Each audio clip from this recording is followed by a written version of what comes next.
Kıbrıs'ın Sesi TV 2020 ekranlarından merhaba sevgili izleyenler. Gündem Özel programında Diyalog Medya Grubu Genel Yayın Yönetmeni Sayın Reşat Akar'la birlikte sizlerleyiz. Evet, bugünün konu başlıklarını hemen çok kısa sizlere özetleyeyim. Cumhurbaşkanı Tatar yeni saray ve parlamento binasının gerekçelerini açıkladı. Bu diyor Kuzey Kıbrıs Türk Cumhuriyeti'nin nişanesi olacak. Benzer bir açıklamada Meclis Başkanı Zorlu Töre'den geldi. Töre inşaatın adını Cumhuriyet Meclisi ve Cumhurbaşkanlığı yerleşkesi olarak söyledi. Detayları hakkında bilgi verdi. Bizler de değerlendireceğiz. Bir başka konumuz ülkemizdeki içme suları denetleniyor mu? Kimler sorumlu? Ne tür sonuçlar alınıyor?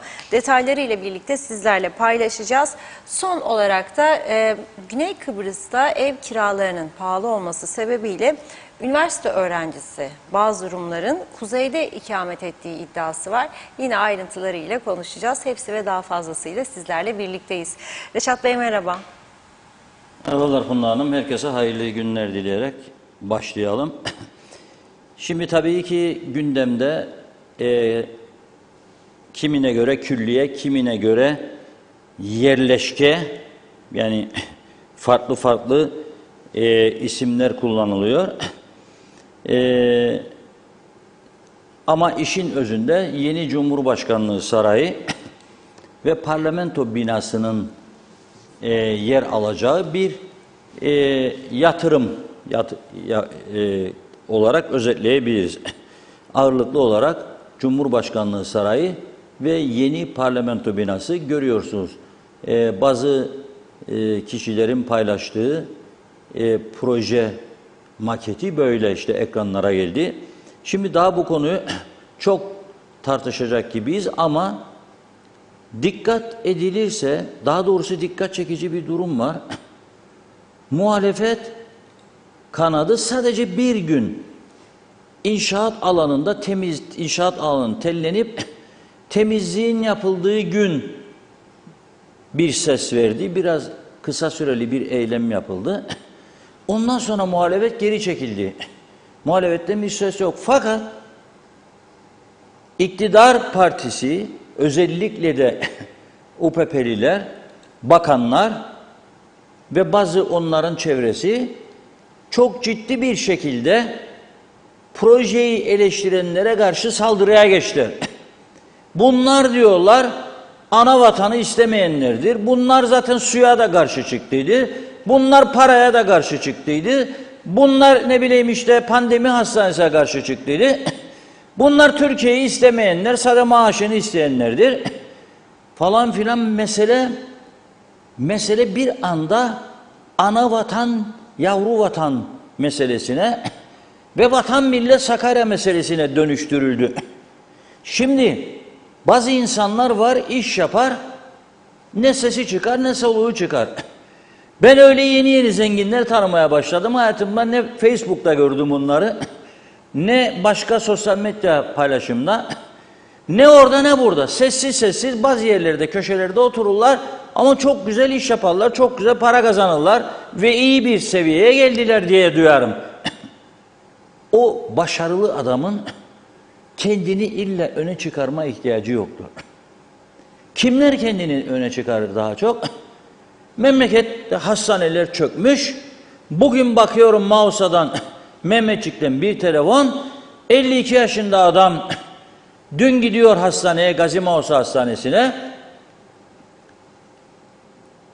Anla diyor, rahatsızım diyor, terliyorum diyor, falan filan diyor. Sıkıntılarım var diyor. Ona diyorlar ki muayeneden, tetkikten sonra bir şeyin yoktur, gaz var diyor karnında. Git eve diyor, bol bol gaz çıkar, rahatlayacaksın diyor. Adam eve gidiyor, gece yarısı yatağında ölüyor. Benzeri bir durum benim abimle ilgili oldu. 2 yaş büyüğüm Mustafa Akar. Karnında şişlik, midesinde yanma şikayeti artınca Girne'de bir özel hastaneye gidiyor. Girne özel hastanesine.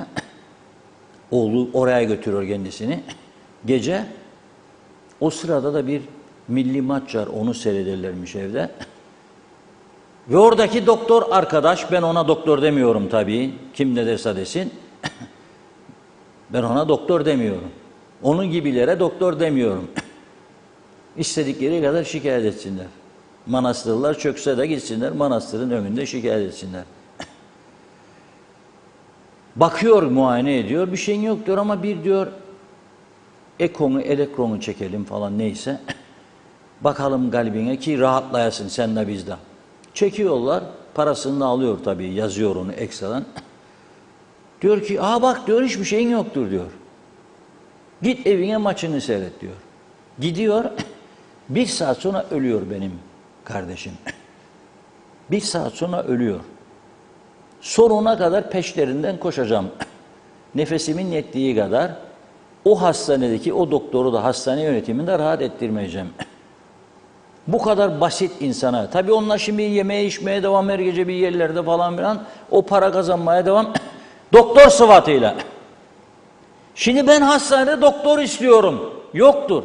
Bugün olayı anlatıyorum size. Beni Mehmetçik'ten aradılar. Mausa muhabirimize görevlendirdim. Hastaneye de gitti. Sonra baktım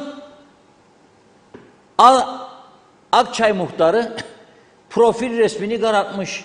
Heyecanlandım. Aradım. Ne oldu muhtarım dedim. Ya Reşat Bey dedi, sorma. Bizim köyde dedi çok iyi bir adam 69 yaşında. Bir hafta önce gitti, stent taktılar kendine dedi.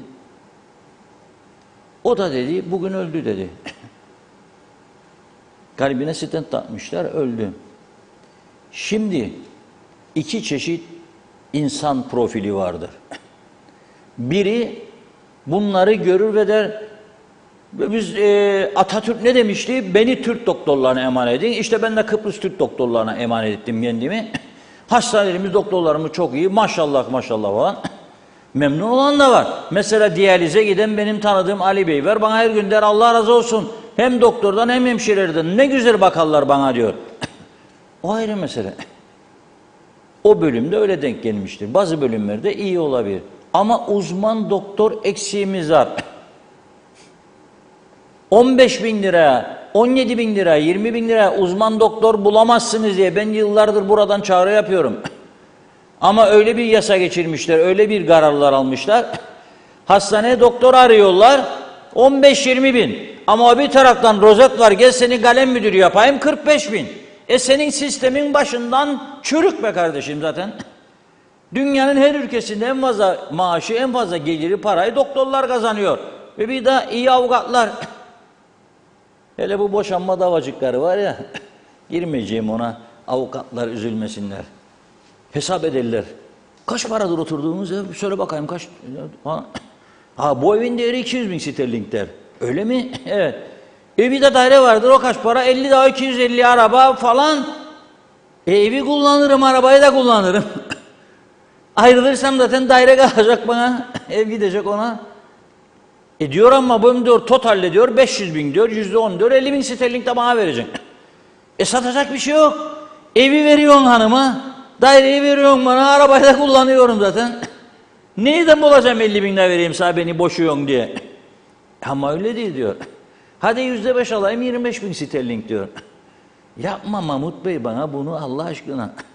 Kaldırmaz benim kalbim bu şeyleri, heyecanları. Hayatımız zaten heyecanla geçti. Doğduk, büyüdük, heyecan. Rum saldırdı, Türk geldi, geleceğiydi, bekledim de gelmedin. Türk geldi, bu da bizimkiler hücum ganimet manemet. Arkadan nüfus bilmem değişimleri, kültür farklılıkları. Hep heyecan, hep heyecan, hep heyecan. Bitmez, tükenmez. Güzel adada doğmanın da zararları, mahsulu tarafları bunlar. Neyse gelelim. Yani şimdi ben suyu destekledim ve destekliyorum vatandaş olarak. Pandemiyi destekledim, destekliyorum. Hatta bağırdım, çağırdım, reddettik, kabul etmediklerinde, hastane projesini beklettiklerinde çok eleştirdim arkadaşları. Ama ben Cumhurbaşkanlığı Sarayı ve Parlamento binasından önce doktor istediğimi söylüyorum, hastane istediğimi söylüyorum. Ana vatana karşı mıyım yani? Yani vatana millete benden daha vatancı milliyetçisiniz. Sizi ben teşvik ettim. Güvenlik kuvvetleri güçlendirme grubunu kurasınız diye. İlk yardım kampanyasını ben başlattım. Yaşımda 25. Ben başlattım. Ve siz koyduğunuz gümrük vergisini güvenlik kuvvetleri için %1'i geri çektiniz. Sahte milliyetçiler sizi. Sahte milliyetçiler. Siz geri çektiniz, tüccarları koruyasınız diye. Pahalılık işte bu yüzdendir, asker maskeri. Da şimdi bana, bizlere vatan milletleri seversiniz. Hastanelerinize sahip çıkın ya. Durdurun örtülü ödenekleri, durdurun 5000 resmi hizmet aracını, hastane yapın. Doktor alınız, getiriniz doğru dürüst para vererek. Ben hastanelerime güvenerek gideyim. Beni bırakın siz. Eski başbakanınızı, partinizin yıllarca savunuculuğunu yapmış adamları siz Rum hastanelerine gönderdiniz be kardeşler. Unutturmayın onu bize ha. Sizin IQ'nuz yüksektir ama bizim de hafızamız maşallah yerindedir. Unutmayın bunları. Siz propaganda ofislerinin başına getirdiğiniz adamları Rum tarafındaki hastanelerde can verme zorununa getirdiniz. Burada bulamadıkları için orada 1 sene daha uzattılar. Önceden gelseydin tamamdı dediler. Siz insanlarımızı sağlık konusunda da, sağlıklı gıda konusunda da o tarafa zorlayan sahte milliyetçilersiniz. O Facebook'larda saldıranlara söylerim. UPP'ye yağ çekeceksiniz diye veya ana vatanın bazı yetkililerine diye kimliğinizi ve kişiliğinizi değiştiriyorsunuz. Ayıptır ya. Bu meselenin ana vatanı isteyip istememekle, diğer yatırımlarını destekleyip desteklememekle ne ilgisi var? Bu çok deluxe bir projedir. Ancak çok tehlikeli bir bölgede yapılmaktadır ayrıca. Ve dış temasları da tehlikeye atacak, tamamen tehlikeye atacak bir pozisyon. O zaman da diyeceksiniz ki bak, ambargo genişledi bize karşı. İnsafsız Birleşmiş Milletler, Amerika devletli, batılı ülkeler diyeceksiniz ondan sonra da. Yapmayın bunu. Lütfen kendimize gelelim. O kazıyı oraya vurmazdan önce keşke ana vatanla konuşsaydınız. Şimdi okuyorum Cumhurbaşkanı'nın bugünkü açıklamasını. Tabii dün akşam da bizim programdan sonra baktım. Sıraya girdi bakanlar. Belli ki birileri dedi ne konuşmazsınız ama siz hadi bakayım konuşun bir. O bakan bu bakan, o bakan bu bakan. Yahu senin görevin değildir bu binanın ne kadar iyi olduğunu anlatmak yahut da karşı çıkanların vatan düşmanı, Türkiye düşmanı olduğunu söylemek. Senin görevin bulunduğun, sahibi olduğun bakanlığın iyi çalışmasıdır. Vatandaşa hizmet etmektir. O yok ama. O yok. Hizmet edemiyorsun sen bana. Yeni Sağlık Bakanı geldi, ne yapsın? Zavallı bir kadın. Elinde imkan yok. Cihazlar çürümüş, hepsi eskimiş, tekliyor. Hastane odalarında yataklar çökmüş, dolaplar çökmüş. Yıllardır bakımsız. Uzman doktor yok. Aciller patladı. Gidiyorsun doğru dürüst hizmet alamıyorsun. Doktor diyor ben 45 kişiye nasıl bakacağım bir gecede ya diyor. Uzmanlık alanına giren girmeyen konularla yüzleşiyor.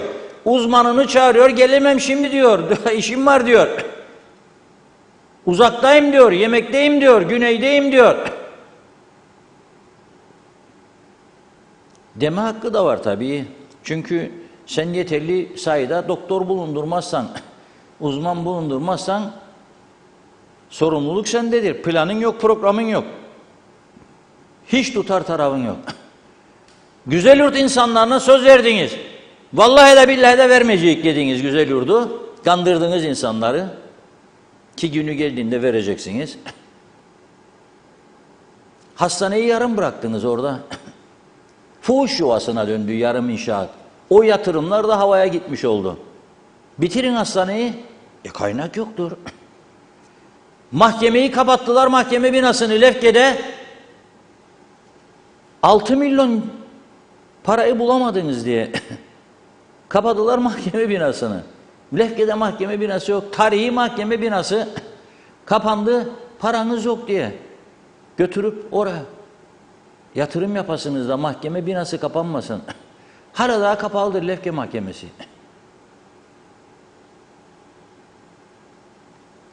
Teknecik santralı zehirliyor. O bölgede kanser patlaması var. Sizin umurumuzda mı? 2-3 milyon doları bulup tamir edemedi. Bir filtre takamadınız. Tekneciye siz. Aha yarın Girne bölgesinde 4 saat gene elektrikler kesikmiş. Niçin? Bakım onarım yapacakmışlar. Daha rüzgarlar başlamadı. Yağmurlar gelmedi, fırtına yok.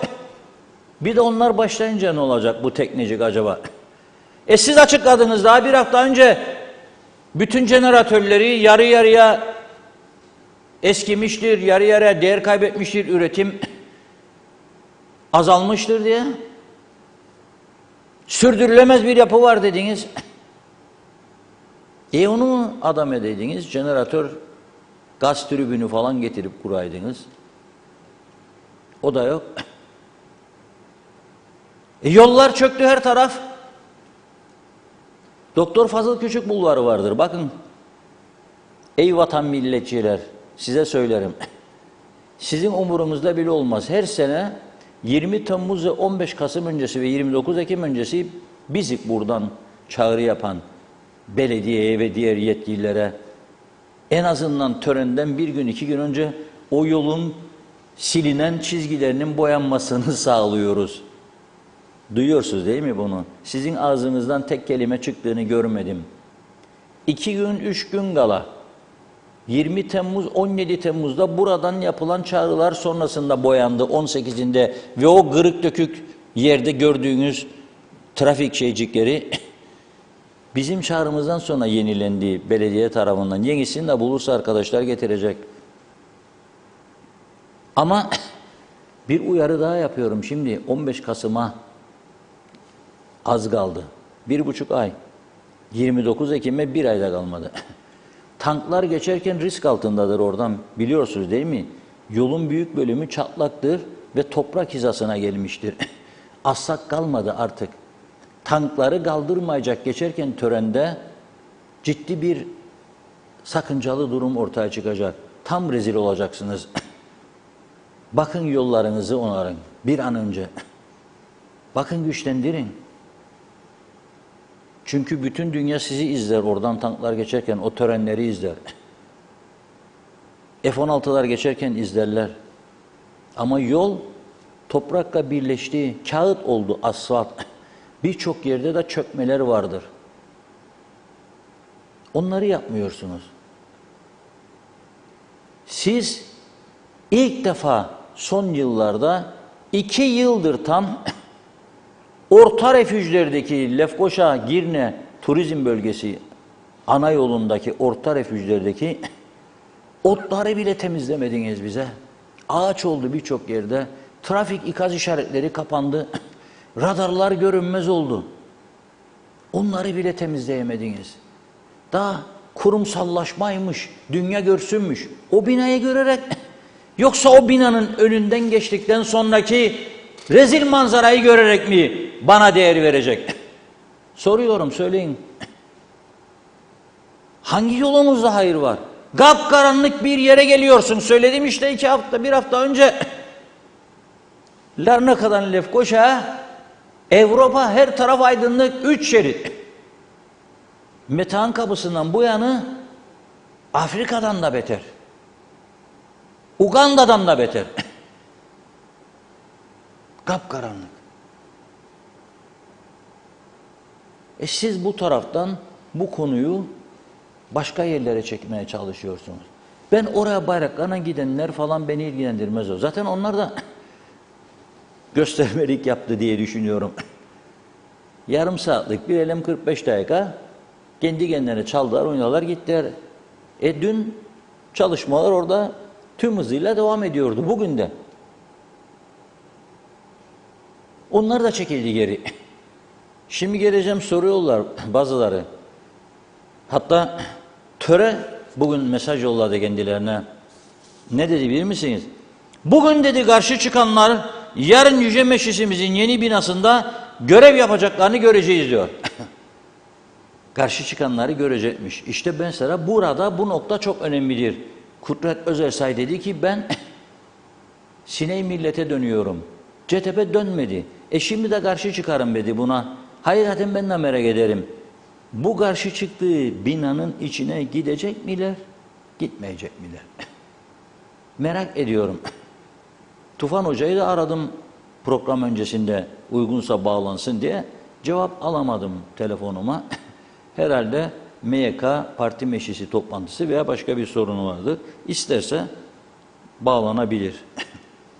Okullar rezil durumdadır. İyi dinleyin lütfen. Okulların çoğu rezil durumdadır.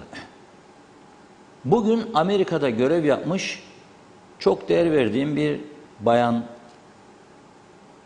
paylaşımını gördüm. İzin almadım, ismini vermeyeyim. Anlatıyor. O da müşavirdir ha.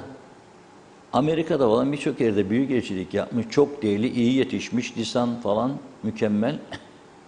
O da müşavirdir yıllardır. Herhalde rozetleri çantada unuttu ve Amerika'da kaldı başka ülkede. Onun için aldılar yerine görevden. Önemli değildir başarılı birinin getirilmesi onun yerine. Önemli olan sadakattır. Evet efendim bizim partimiz dünyada bir tanedir Allah razı olsun. Budur. Makbule geçen budur. Merak etmeyin de bu seçimde sizi genel kurulda Allah'ın izniyle bir numara çıkaracak biz. 75 tane üye yazdım benim köyden. Budur önemli olan.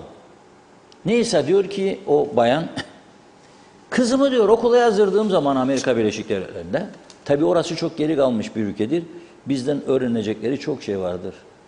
Ama o ondan bahsettiği için mecbur kaldım ben de. Kantin yoktur diyor okullarda.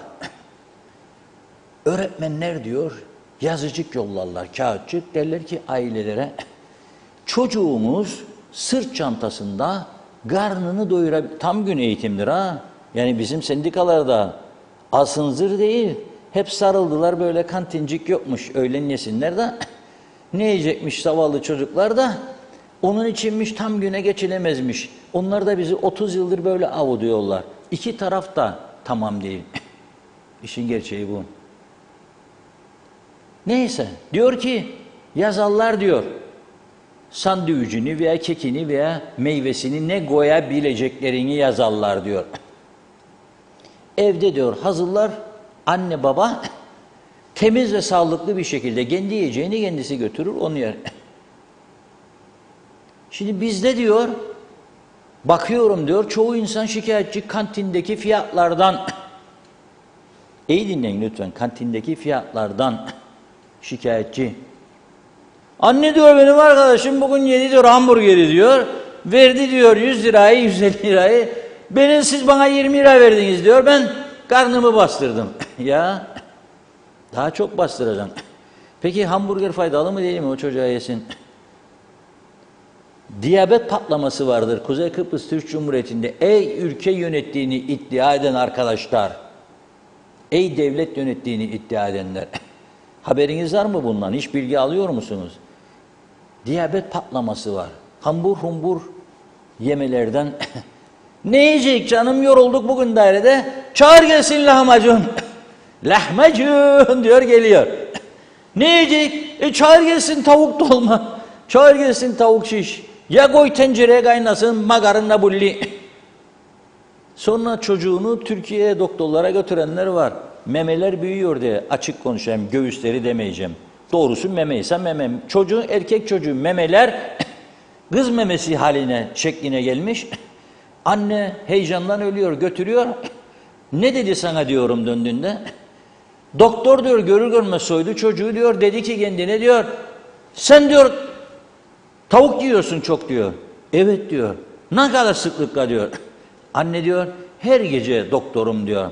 Her gece makarna bulli yerler Kıbrıs'ta diyor. Bulli nedir diyor. Tavuk yani diyor piliç diyor. Onun için büyüdü senin göğüslerin. Yeme kardeşim diyor. Ya da az ye diyor. Tavukçular kızmasın bana ama o kullanılan yemlerde bir marifet vardır herhalde. Bilemem. 28 günde kesiyorlarmış tavukları. Zamanında ben merak sal dedim. Öyle bir bahçeciğim vardı. Orada yetiştirdim tavuk. 3,5 ayda kestiydim. Da yiyemedim ama sonra acıdım. Hediye ettim temizleyen kadına. 3,5 ay ama. Şimdi hiç bunlarla ilgilenmeyecek. Devletin itibarıymış yükselecekmiş. Oraya ben o sarayları yaparsaymışım. Dün de konuştuk. 50 metre ötededir Rum askeri karargahları. Tabii biz korkmayız. Oraya 300 kişi keskin nişancı yerleştirince hiçbir sorun olmaz. Diyor ki Cumhurbaşkanı, okumam lazım. Yorumunu size bırakacağım. Onu da töreyi de Meclis Başkanı'nın. Yapımına yeni başlanan yeni Cumhurbaşkanlığı ve Cumhuriyet Meclisi binasının toplumun öz değeri, bu topraklardaki varlığının nişanesi, egemenliğin göstergesinden başka bir şey olmayacak diyor. O binalar yapılınca egemenliğin göstergesi olacak, varlığımızın da nişanesi olacak. Yani Doktor Küçük Emre Avut'ta oralarda o şu der Kıbrıslılar, o şucuğum oralarda oturdulardı, egemenliğin göstergesi değildi o. Hem de toplumun varlığının nişanesi. O İngiliz'den kalma bir eski püskü, yıkık binaydı, yakışır mı bize? Konferans salonu, kütüphanesi, araştırma ve geliştirmeye olanak sağlayan fiziksel imkanlar, o çok araştıracak çok konumuz var. Mesela sular, biraz sonra geleceğim. KKTC Devleti'nin bir nişanesi olacak. Yeni KKTC Cumhurbaşkanlığı ve Cumhuriyet Meclisi binasının yapımına başlanmasının mutluluğunu yaşıyorum. Arz edersiniz komutanım. KKTC Ekonomik ve Mali İşbirliği Protokolü'nde, şimdi beni de çok şikayet edecekler birçok yerlere biliyorum ama cancıkları sağ olsun. Bu kadar meslek hayatımdan sonra eğer yağcılık ve yağdancılıkla ömrümün kalan bölümünü tamamlayacaksam tamamlamayayım daha iyi. No problem. KKTC Ekonomik ve Mali İşbirliği Protokolü'ndeki Ankara kaynaklı projelerden biri olan 350 dönüm halka açık milli parkında yer alacağı bu değerli proje, amfiteyatrosu, botanik bahçesi, bisiklet ve yürüyüş yollarıyla tüm Kıbrıs Türk'ü tarafından kullanılacak ve halkımıza ait olacaktır. Şimdi ben ekonomik mali işbirliği protokolü deyince daha da heyecanlanmaya başladım, yükselmeye başladı kalp atışlarım. Çünkü eğer o bize gelecek olan 4 milyar 200 milyondan çıkacaksa bu 2 milyar 800 milyon elde 0 hiç demektir ha. Çünkü 1 milyarı ordunun savunma maksatlıdır. Barış kuvvetlerinin geriye kaldı 3.200. Eğer 3.200'ün 2.800'ü buraya gidecekse 2 de jeneratör geldiydi. Onun parası da düştükten sonra hoppala yavrum yaz geldi diyor, çarşıya kiraz geldi. Bize de simit gelmiş olacak. Hiçbir şey yok yani. Bilmiyorum. Halbuki o projedense bu, o projeyi yeni hastane, yollar, 3 şerit de istemem, 2 şeritin tam olduğu, orta refüjlerde koruyucu bariyerlerin olduğu yollar istiyorum. Gittiğim zaman hastaneye çektiği elektronun ne olduğunu anlayan doktor istiyorum, doktor arıyorum. Ki otopsi uzmanı bana, adli tıp uzmanı dedi ki, bariz dedi, o çektiği şeyde belliydi dedi, damar tıkanıklığı var bu adamda dedi. Gene de dedi, Türkiye'ye yolladım. Türkiye'den rapor geldi, barizdi diyor, belliydi diyor, damarlarda tıkanıklık olduğu. Bir anjiyoyla diyor, pıt açacaklardı, adam yaşayacaktı. Şimdi onun çocukları, ailesi perişan, için ağlıyor, siz de yeme içmeye devam ve neyse bir an önce kadro ilan edilsin. Mehter takımı lazım oraya. Kadro ilan edilsin, başvurular başlasın, bando takımı lazım. Olmaz yani. Senfoni orkestrası Allah'a çok şükür var. Ve inanıyorum bunun içinde senfoni orkestrası için salon da olacaktır. Senede 2 defa konser verirsiniz. KKTC Cumhurbaşkanlığı Senfoni Orkestrası, korosu. Güneyde yoktur ha. Güneyde yoktur. Bilmem Avrupa ülkelerinde var mı? Araştırmak lazım. Yapımına başlanan Cumhurbaşkanlığı binası ile yeni Cumhuriyet binası ve Meclisi binası toplumun özdeğeri, bu topraklardaki varlığımızın nişanesi, egemenliğimizin göstergesinden başka bir şey olmayacaktır. Yeni Cumhurbaşkanlığı binasının yapılmasıyla birlikte mevcut Cumhurbaşkanlığı binasının müze, sanat galerisi ve benzeri kültürel maksatlarla kullanımının turizm bölgesi ilan edilen surlar içine katkı sağlayacak olması da hem mali hem de sosyal ve kültürel açıdan artı bir değer olacaktır. Devlet sahibi olmanın, egemenliğin erdemiyle sömürge döneminden kalan bir yapının bağımsız ve özgür bir devletin itibarını da temsil edecek bir yapıya dönüştürmesinin anlamının altını çizmekte fayda vardır. Gerçekten sömürgeden kalma bir binayı İngiliz sömürgesi sömüre sömüre bizi yok etti. Da onun binasını mı kullanacağım ben? Rum'un arazisi dururken, yani onun üstüne kaldırmak varken. O olmayacak mı? O daha tehlikeli bir durum diye düşünüyorum. Ya yarın mal sahipleri gelir orada başlarsa eylem yapmaya. Ne yapacaksınız? Tak tak tak mı? Cumhuriyet Meclisi Başkanımız ve Cumhurbaşkan Vekili şu anda Zorlu Törebey'in açıklamasına göre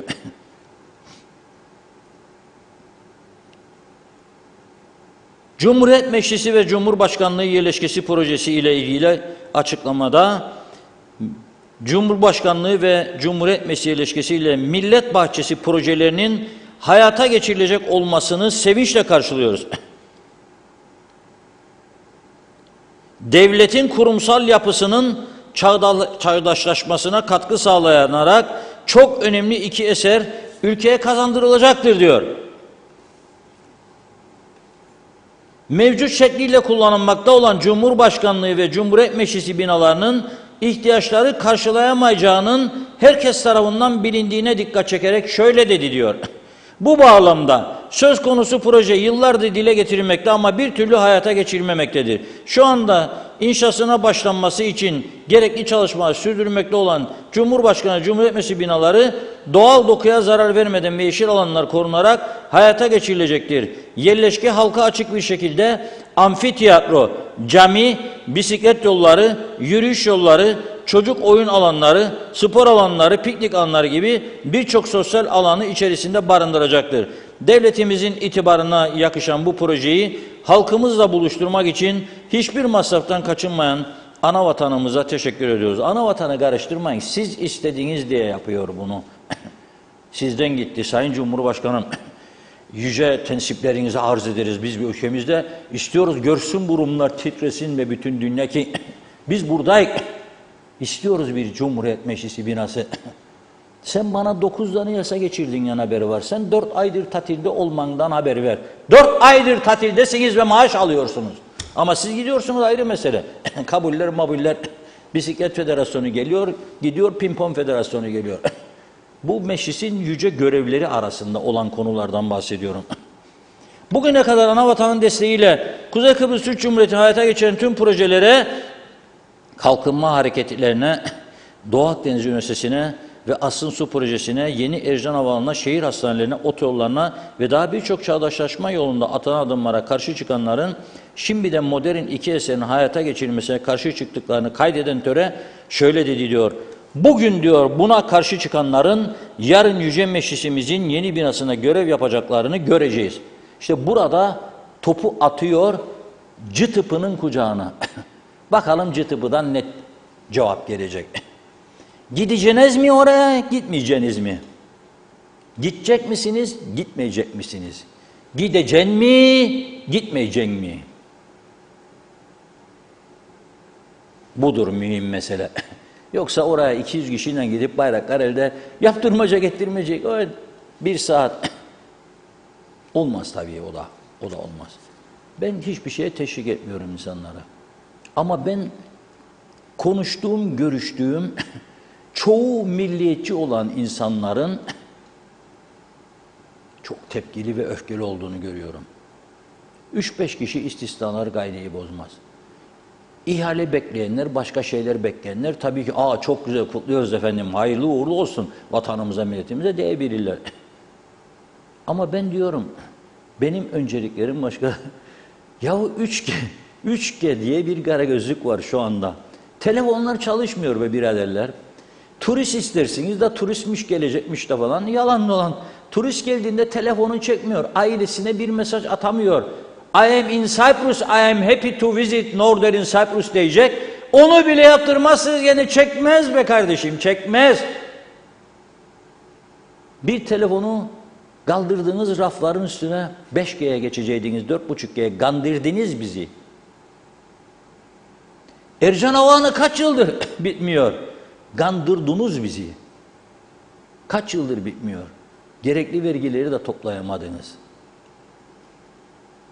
Telefon daireniz var, çökmüş. Ne yapacaksınız bu daireyi? Öyle kalsın, öyle kalsın. Sendika, mendika. Rahat, huzuru bozma. Battı, çöktü, her ay zarar eder. Maliye ödeyemiyor maaşları, borçlansın. Yastakta bir daha sarı cizmeli Mehmet Ağa bir gün gelir öder hesabı. Sonra da şükranlarınızı iletirsiniz. Ha siz batırın, ana devamlı versin. Ben Anadolu çocuğunun haklarının yenmesine de karşıyım. Burada kaynaklarınız vardır. O kaynakları harekete geçirip ihtiyaçlarımızı karşılamanız lazım.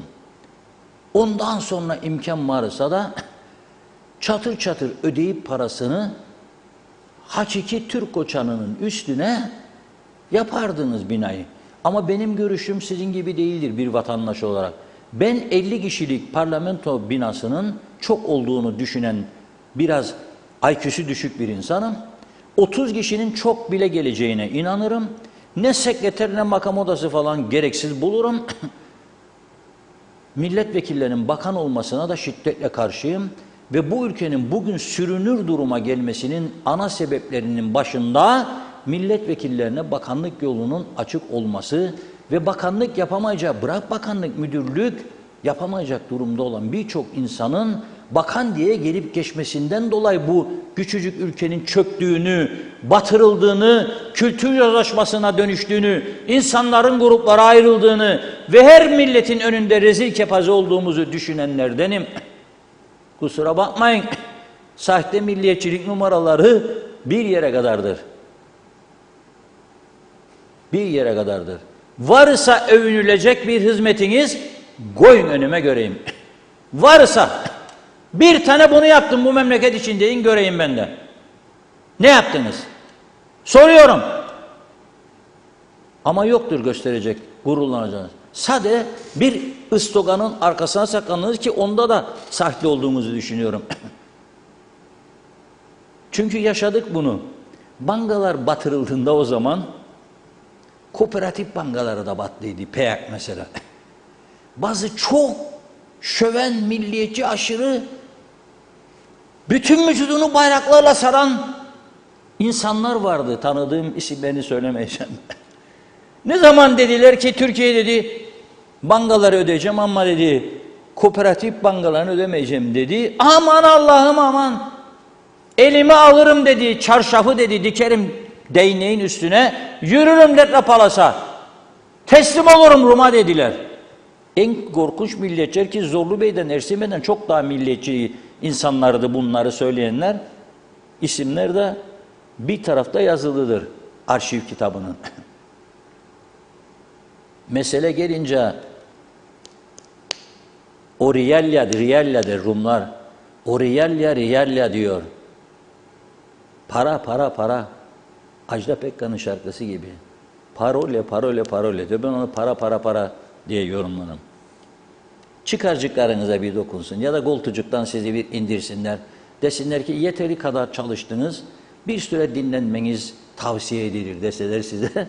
Yarın bütün bu sözlerin hepsini geri alacaksınız. Biz yanlış tanıdık falan diyeceksiniz.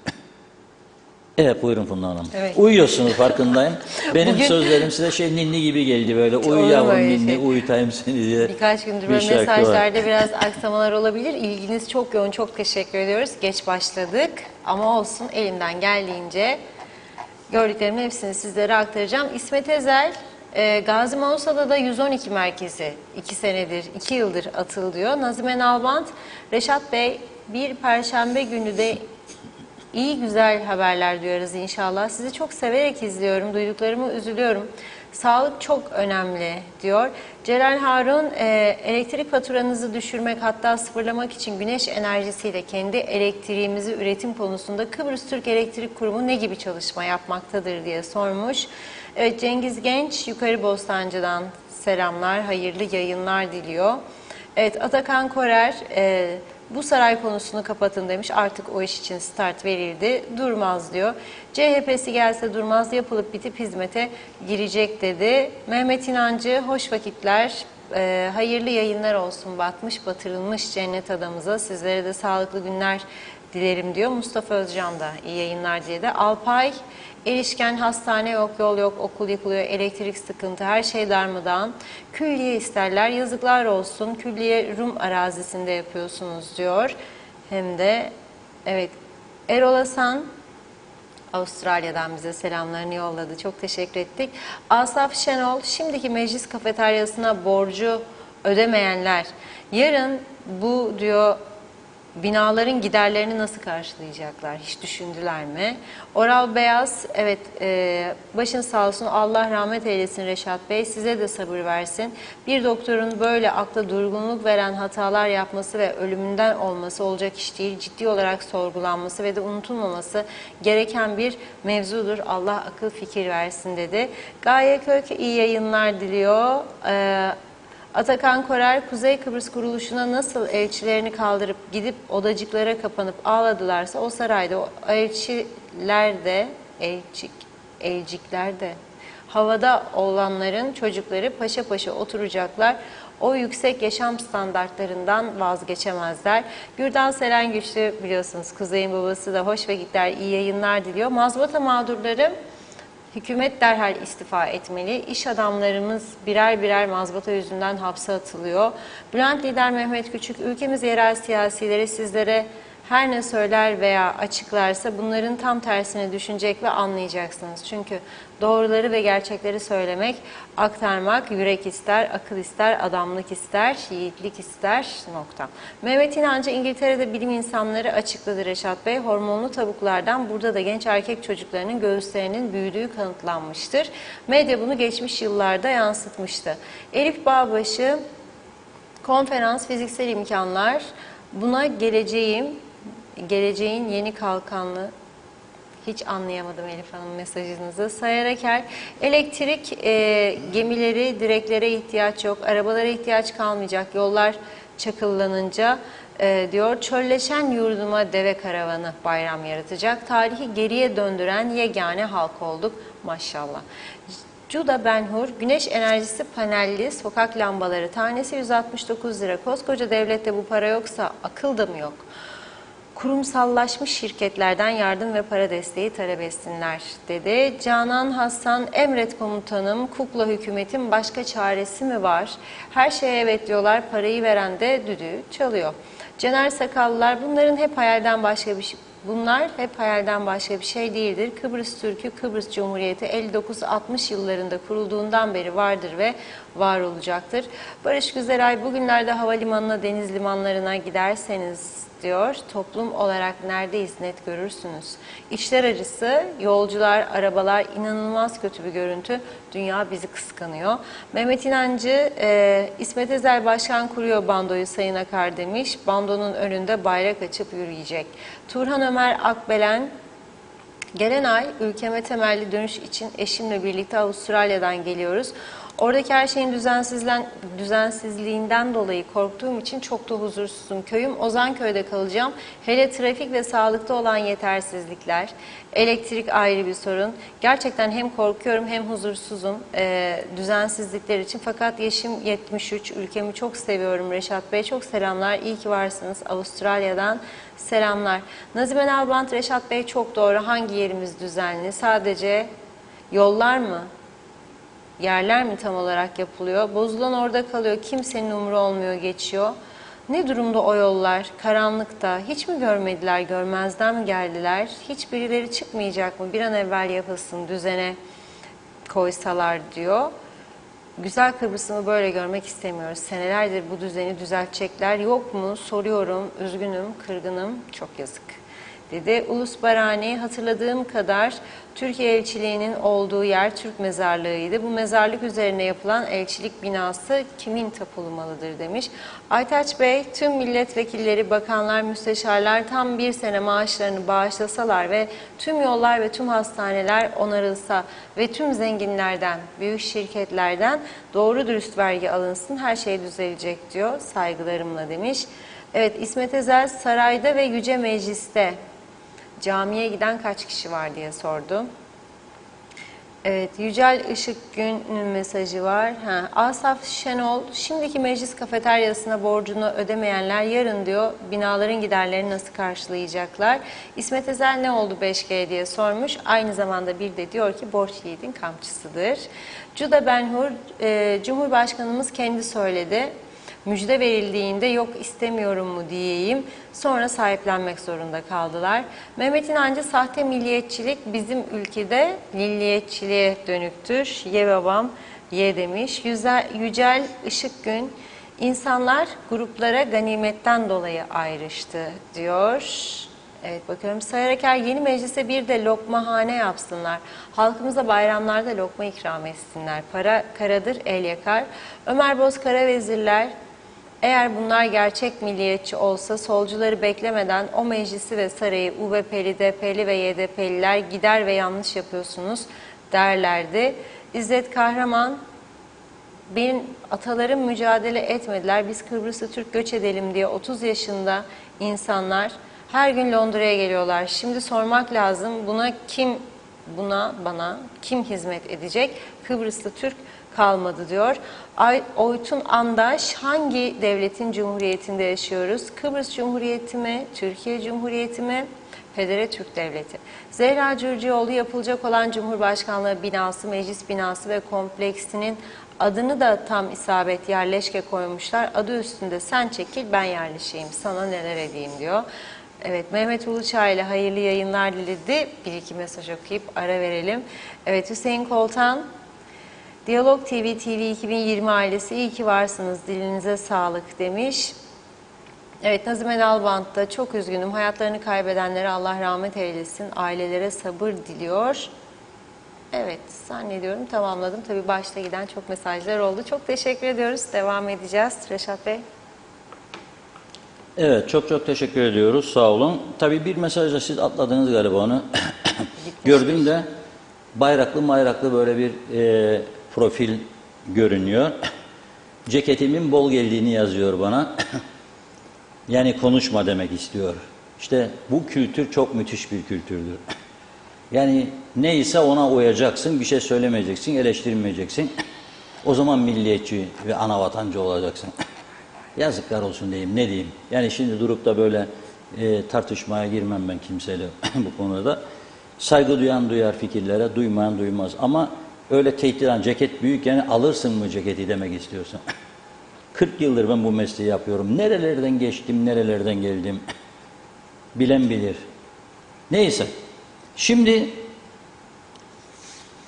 bu açıklamalar olmasaydı bugün bu konuya girmezdim ben tabii ki.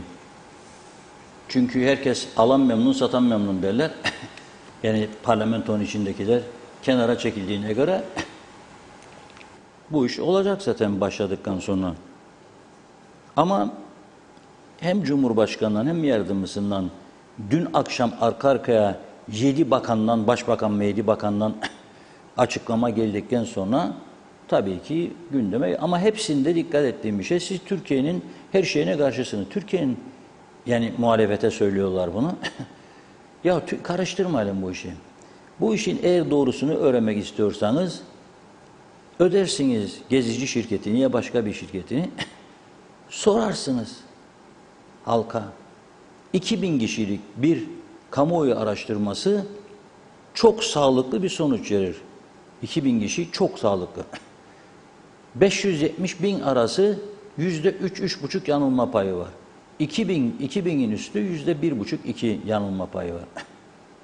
Çok sağlıklı bir sonuç alırsınız. Uzman araştırma şirketleri bu işi çok iyi yaparlar. Yani bakın, hem de diyorum Türkiye'den gelsin diyorum.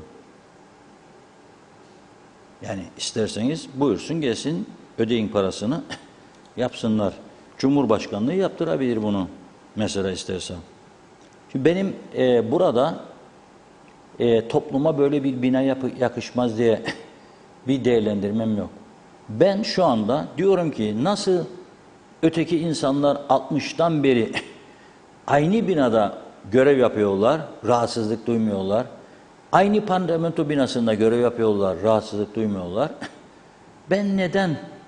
Ve onların yolları, hastaneleri benden çok daha iyi, çok daha modern. Neden ben bu tarafta sürünürken sen daha görkemli binalara yöneliyorsun ve Türkiye'den bu amaçla para çekiyorsun? Mesele budur. Farklı görüşler olacak tabii ki. Hepimiz görüşlerimizi söyleyeceğiz. Herkes de kendi görüşlerinden sorumlu olacak. Yani ben oraya ısrarla bu kadar para harcadıp yerleşke yaptıran Cumhurbaşkanımız ve Meclis Başkanımız ve bakanlarımız, isteyen herkes benim düşmanım değil. Neticede bu ülkenin insanıdır. Ama onun o görüşleri ortaya koyma hakkı olduğu gibi benim de kendi görüşlerimi ve benim gibi düşünenlerin ortaya koyma hakları vardır. Bu birilerine bir yere karşı çıkmak değildir. Tam tersi. İsteyen varsa bu aşırı kendini anavatancı, milliyetçi diye göstermeye çalışanlar gelsinler buraya yanıma. Tabii makam sahiplerinden söz ederim. Onların kışkırtıp mesaj yazdırdıkları değildir benim muhatabım. Oturalım. Bugüne kadar yaşamımız içerisinde hangimiz bu memleket için ve insanlık için ne yaptık? Konuşalım. Herkes alsın dosyasını gelsin. Ben varım buna. Evet. Şimdi Girne bölgesindekiler hazırlıklı olun. Yarın sabahleyin 9-13 arasında Tarsan Çiftliği ve civarı Beşparmak Köyü, Değirmenlik Taş Ocakları, tesisler ve su motorları, Alev Kayası, Yaylatepe ve Levent Taş Ocaklarına elektrik verilemeyecekmiş. Gerekçe ise orta gerilim elektrik şebekesinde yapılacak bakım ve onarım çalışmaları. Bu arada Devletin Resmi Hizmet Ajansı, TAK Ajansı'nda bir haber gözüme ilişti bugün. Onu da sizlerle paylaşmak istiyorum. Diyor ki, Cumhuriyet Meclisi Ekonomi, Maliye, Bütçe ve Plan Komitesi, Bayrak Radyo Televizyon Kurumu'nun 2022 Mali Yılı Bütçe Yasa Tasarısını oy çokluğuyla onaylayarak genel kurula sevk etti diyor. Bakın iyi dinleyin. 2022'nin son 3 ayına giriyoruz. Son 3 ay bitti yani 2022. Daha şimdi geçiriyorlarmış. Yani yoğun çalışıyor ama onun için işte bu parlamento binamızın bence şu anda çok verimsiz olmasından kaynaklanıyor. Yoksa verimli çalışabilen orada milletvekillerimiz var sağ olsun. Allah başımızdan eksik etmesin ama parlamento binası verimsiz olduğu için ancak şimdi zamanı geldi bunun. Komite başkanı diyor, Resmi Eroğlu Can Altay Başkanı'na toplandı diyor.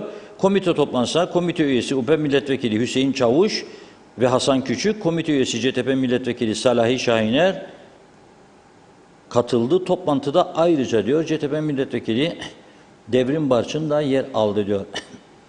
Şimdi ben bu haberi okuyunca televizyon haber müdürümüz Özlem Hanım'a sordum. Dedim ki Takatuku'nun bu haberinde bütçe geçti onaylandı diyor ama kaç para yok yahu dedim. Yani bir vatandaş merak eder. Kaç paradır bu BRT'nin bütçesi de geçti onaylandı. Aradı sordu sağ olsun. Demişler ki 245 milyoncuk 550 bin, 245 milyon 550 bincik. Çok büyük bir para değil. 245 milyoncuk KKTC devletinin sesi, daha doğrusu iktidarların sesi anlamında yorumlayabiliriz. BRT'yi küçümsediğim için değil ama her iktidar kendine göre kullanıyor bu kurumu.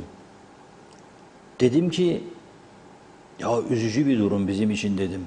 Niçin dedi arkadaşlar. Bizim de dedim 244 milyondur bütçemiz. 1 milyon geçti bizi BRT'nin bütçesi dedim. Vallahi ağlamak istiyorum ama ağlayamıyorum. Biraz sonra Nazım Hikmet'in birkaç sözünü okuyacağım size. Ağlamak istiyorum, ağlayamıyorum. İşte devletin varlığını ve gücünü göstermek için bunları yapacaksınız. 300 bin kişiye 3 kanallı devlet televizyonu ve 245 milyonluk bütçe vereceğiniz. O zaman devlet olduğunu bütün dünyaya göstermiş olacak. Ama Boğaz'a geldiğimizde Girne Boğazı'na bütün radyolar susar. Rüzgar estiğinde bütün televizyon kanalları kararır. No problem. Çünkü bilinçli bir şekilde 3 kanal kurulmadı ki geçmişte.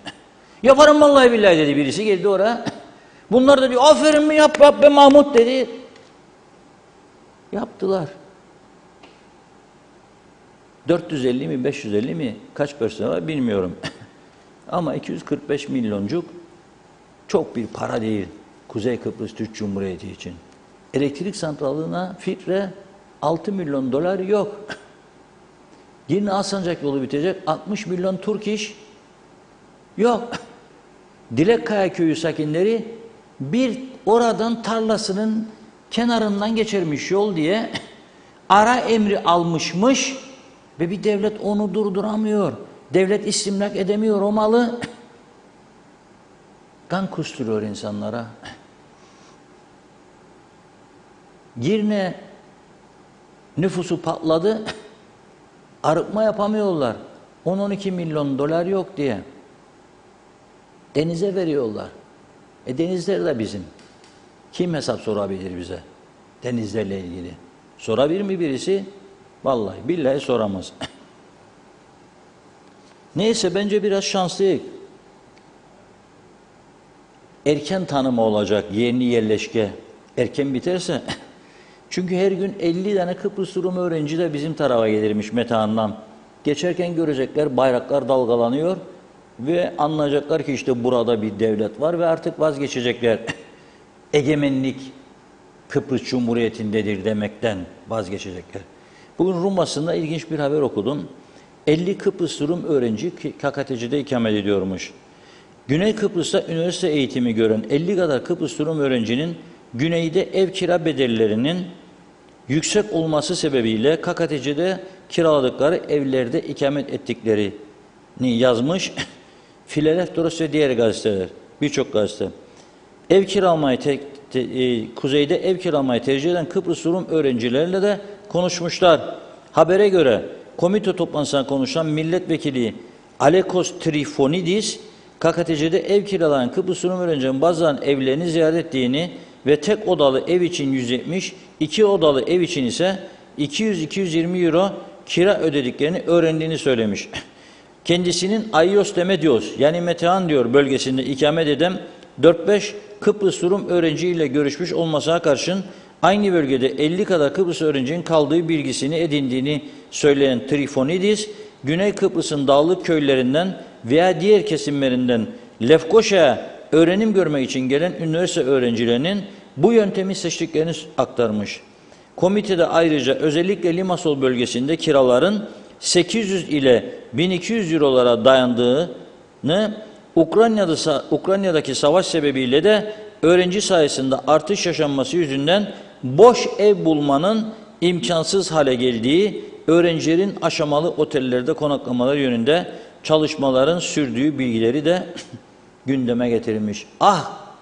İşte ey milliyetçiler, birazcık milli duygularınız doğru, dürüst yönde çalışsa, derdiniz ana bize gönderdiğin öğrenci çocuklar 400-500 sterlin ayda ödeyemiyor, sürünüyor bu çocuklar. Yap bize 5-10 tane yurtta bu çocuklar, yurtlarda 100 dolara, 75 dolara kalsınlar. 400-500 sterlin ödeyemiyorlar. Bunu diyemediğiniz niçin? Niçin? Göremiyor musunuz bunu siz? Bu çocukların bu kadar zor durumda olduğunu göremiyorsunuz mu? Niçin? Kimdir sizi engelleyen? Neden bunları gündeme getirmiyorsunuz da İngiliz kolonisinden kalma sarayı beğenmemişik. Hemen de İngiliz... Ya ama İngiltere tahsil gördünüz diye övünüyorsunuz. Fotoğraf çektiğiniz üniversitenin önlerine dağıttınız bize. Biraz tutarlı olmak lazım ya. O İngiltere size izin vermeseydi Asil Nadir buraya 100 milyonlarca sterlin aktarabilir miydi? Sonra da sizin yüzünüzden hapis girdi. Yaptırabilir miydi? Bunu İngiliz göz yumdu da geldi. O İngiliz senelerce göz yumdu size. Buradan portakalları, limonları sattınız. Biraz konuşurken insaf ve ölçü ve çizgi lütfen diyorum. Onun için güzel bir şarkıya dönelim biz. Biraz stres atalım. Duygusallaşalım biraz. Şimdi evinde eşiyle oturup bizi izleyenler böyle bir göz göze bakışın. Neydik biz de bir zamanlar diye.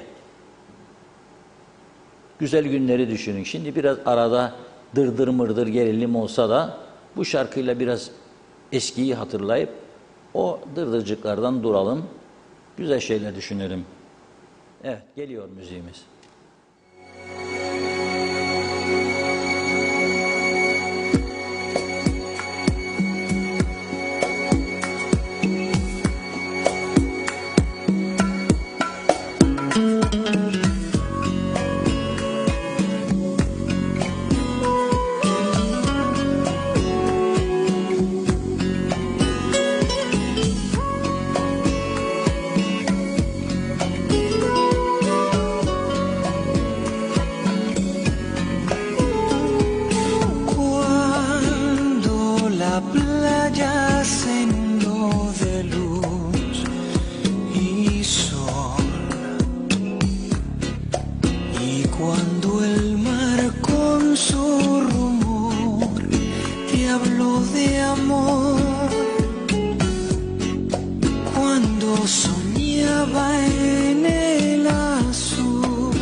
Playa en soledad.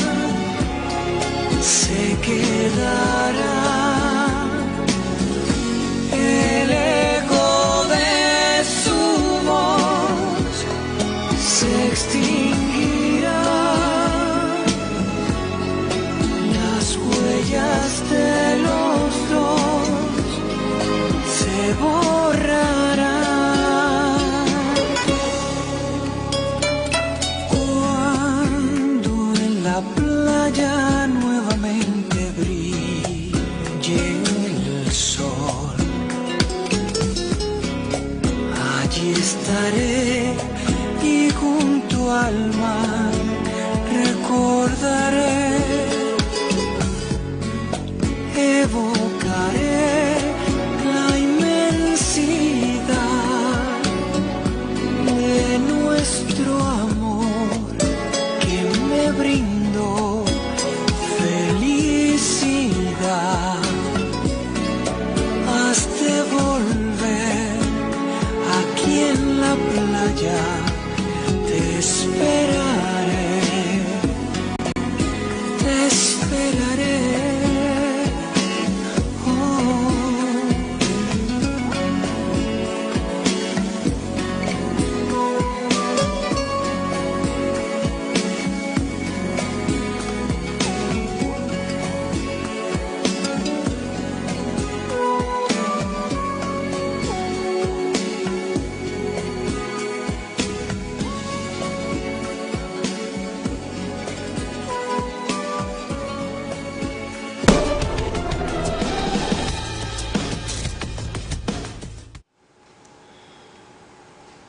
Yüreğini vermeli insan, sıktığı ele, kucakladığı dosta, dokunduğu omuza, gülümsediği yüze, baktığı göze, dinlediği söze. Çünkü verdiğimiz kadar alacağız bu dünyadan. Yani ektiğimiz kadar biçeceğiz. Sonra hepsi benim diyebileceğimiz ama sadece yürekten verdiğimiz kadar, bir umut ışığı olduğumuz kadar, bir gönül dolusu insanlık paylaştığımız kadar, ne eksik ne fazla, sadece hak ettiğimiz kadar. Nazım Hikmet. Dinlediğimiz müzik de unutulmaz bir parçaydı. La Playa. Ajda Pekkan bunun Türkçesini çok güzel söylüyor. Dönmem sana diyor. Nasıl dönecek? Döneceksin. Eğer istemiyorsa zaten dönemezsin. İstiyorsa da mutlu etmiyorsa gene dönmeyeceksin tabii. Güzel Türkçeleştirdiler o zaman diye düşünüyorum. O zamanın şartlarında. Dönmem sana diyor Ajda Pekkan. La Playa. Evet. Şimdi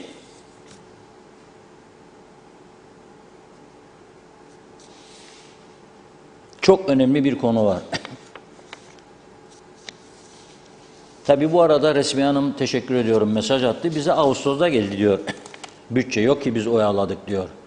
Ağustos'ta geldi, Eylül sonu da geçirdik diyor. Zaten meclis kısmi çalışıyordu, komiteler, tatil var. Şimdi Allah versin ya 245-255 sorun değil. 1,5 milyar, 2,5 milyar versinler. Ama bir izleyicimiz yazdı. Boğaz'a geldim diyor, KİS FM başlar diyor, devreye girsin. Bizim Bağız dediğimiz, Boğaz, Türk Boğaz. Benim radyolarım duruyor. 91.5 Radyo Diyalog. Tam böyle güzel bir şarkı. Allah derim, keyifle dinle. Oraya geldiğimde başlıyor KİS FM, ondan sonra başlıyor Arap radyoları, El Arabiye, Zumbak falan filan. Sonra burası diyor Anamur bilmem ne radyosu diyor. Da ondan sonra Girne çemberinden sonra başlıyor gene bizim cılız sesimiz duyulsun. Ama 66 tane radyomuz varmış. Dünya rekorları bizde. En fazla, bakın en fazla siyasi parti nüfusa göre bizde. En fazla birlik, dernek, cemiyet, sendika bizde. Kamu hizmetinde 1 idi, 2, 3, 4, 5, 6 her gün artar mantar gibi. Anayasal hak vermişler zamanında, sus payı vereceğiydi diye Dektaş Bey. Allah rahmet eylesin. Verir mi onlara dedi. Zaten dairede bir iş mi yaparlar? Gitsin otursun alsın maaşı. Öyle idare ettiler memleketi de bir zamanlar işte, ama şimdi bakın ne oldu? 1, 2, 3, 4, 5, 6, 7 her gün o hademe diyor, hademenin saçını diyor beğenmedi müdürü diyor. Grev var burada. Niçin? Hademe diyor laf söyledi. Saçın yaramaz dedi diyor. Ya da pantolon yırtık geldin işe. Ya o yırtık modadır şimdi. Makasından keserler pantolonun belirli yerlerini modaya uysunlarmış diye. Ben de anlamadım bu filmi tabii. Yeşilçam filmlerinde daha şık kıyafetler var arada. Netice itibariyle dünya rekorları bizde. En fazla birlik, dernek, cemiyet, sendika, parti, en fazla sivil toplum örgütü, en fazla belediye başkanı, nüfusa göre söylüyorum. En fazla milletvekili, nüfusa göre söylüyorum. Hepsi bizde var. En fazla gazeteci örgütü. İnanamazsınız. 7, 8, 9, 10. En fazla gazete, en fazla TV kanalı nüfusa göre. En fazla radyo. Bakarım Cumhurbaşkanı, Başbakan, Meclis Başkanı konuşma yapacaklar. Bir alet mikrofonumuza. Çoğu da cep telefonun mikrofonu da karışıyor. O zaman buyurun diyor. Bizim arkadaşa dedim ki bundan sonra oraya gittiğinde dedim eğer doğru dürüst soru sormazsan dedim sakın deme ben Diyalog TV'den geldim. TV 2020. Ya ne diyeceğim dedi. Babusa TV'den geldim diyeceksin dedim. Yok diyemem dedi. O zaman dedim Bumbar TV'de. Onu da diyemem Reşat Bey. Kokoreç TV'de. Yok hiç sevmem kokoreçi de. Tamam o zaman. Adam gibi soru sor o zaman dedim. 31 değişik işletme şişe suyu satıyor Kuzey Kıbrıs'ta. Bu da dünya rekoru. Bir tane doğal kaynağımız yok. Hemfikir miyiz bunda? Hemfikir. Çünkü bunu hepimiz de biliyoruz zaten. Aynı zamanda Sağlık Bakanlığı Temel Sağlık Hizmetleri Dairesi Müdürlüğü teyit ediyor bize sorumuz üzerine. Tabii ki atmasyon tutmasyon yoktur bizim anlayışımızda.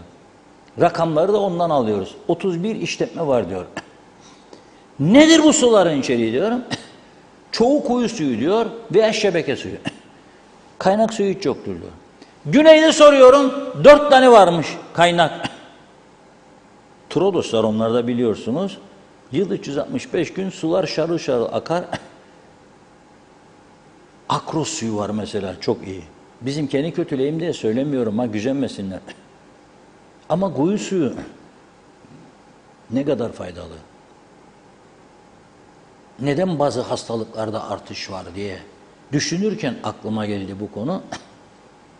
Ve dedim aman sakın ha dedim şirketlerimizde zarar vermeyelim. İstihdam yapıyorlar, ekonomiye katkı falan. Temel Sağlık Hizmetleri Dairesi de kabul ediyor ki ayda bir örnek alıp analiz ediyormuşlar. Zaman zaman da o ölçüm aleti bizim belirli aralıkları tespit edemiyormuş. Teknoloji meselesi tabii. Neyse o ölçüm aleti. Kaç para ister yahu? Maaşlarınızdan da alabilirsiniz verin. Alın daha iyi teknoloji. Ama diyor sularda diyor bromat yüksekliği önemlidir diyor ve bunu tespit etmeye başladık diyor bazı sularda. Bromat yüksekliği diyor. Neymiş bromat?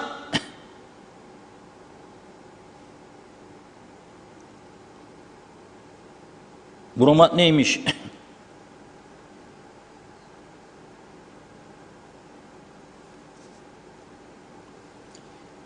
Karaciğer, böbrek, merkezi sinir sistemi tahribatına yol açıyormuş değerler yüksek çıkınca. Tekrar söylüyorum. Karaciğer, böbrek, merkezi sinir sistemi tahribatı da ortaya çıkabilmektedir. Onun için ben biraz önce şarkı çalarken duygusallaşacağıma Funda Hanım dedim bugün yüzün asık niye böyle yapıyorsun bize dedim. Sinir sistemim bozuldu demek ki. Bir taraftan da bana derler çok su iç derler de böbrekler çalışsın da gut mut olmayasın ürik asit. Gut hastalığı çok var Kıbrıs'ta. Şeydenmiş yani irsi çok oluyor babada mabada varsa ama esas mesele eskiden zengin hastalığı diyorlardı. Çok et tüketmeden sakatat, ciğer, uykuluk, penceviş, böbrecik zavalları ciğere gel diyor doldurur içini döker içine yağı da üstüne. Yer adam ondan sonra bütün gün 3 tane kola içme ihtiyacı hisseder yahut da soda hazmedebilsin diye ciğeri. Ama faydası çok demir var memir var diyorlar. Kanı düşük olanlara eskiden öyle derlerdi. Şimdi kan hapları vardır. Gene derler ki ciğer yedir çocuğun hadi. Ya ama öteki taraftan başka sorunları da göz ardı etmeyelim lütfen. fazla et yiyenler, fazla sakatat yiyenler. Son ben İngiltere'de öğrendim 15 yıl önce. Buraya geldiğimde de bir iki doktora söyledim. Vallahi biz bilmezdik dediler. Dedim alın listenize. Ançüez, Kıbrıslar çok yer. Duzdan geçilmez o balıcık var ya, meze olarak çok severler. Benim rahmetli babam da çok severdi. Bakarım önünde, Konyacığın önünde ançüezcik, 2-3 tane peynircik, hıyarcık, domatescik, başka çok. Baba derdim nasıl için? Ançüez derim oğlum derdi. Ançüez meğer sonra da guttan çok rahatsızlık çekti. Allah rahmet eylesin.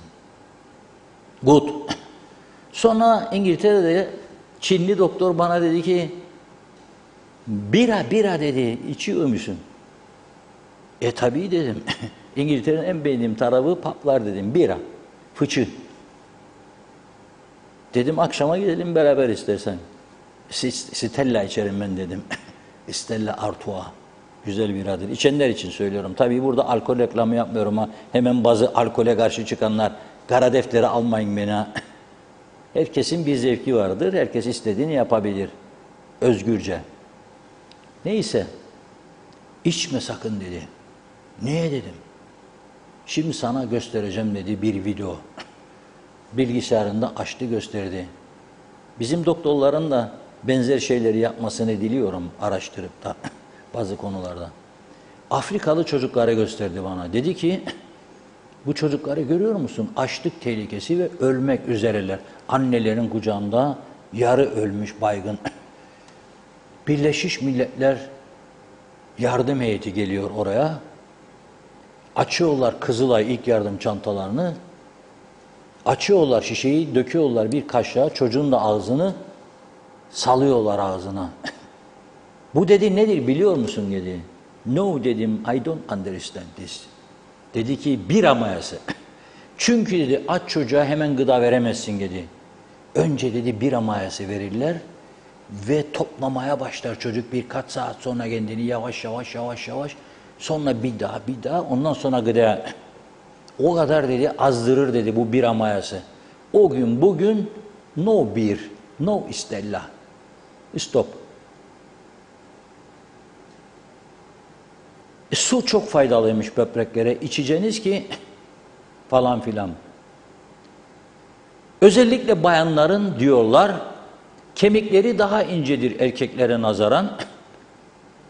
İçtikleri sulardan İyetelli kimyasalları almazlarsa 50'den sonra sıkıntı çekerler. Mehmet Altan Bey var. Güzelüç civarında oturur. Beni dinliyorsa şimdi gülüşünü gözlerimin önünden geçiriyor oluyorum. Bir ara başkanlık yapmıştı. Devlet üretme çiftliklerinde ve Zirai İlaçlar Denetleme Kurulu Başkanlığı.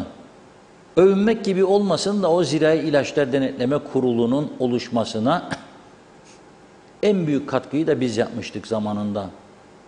Hormon patlaması vardı.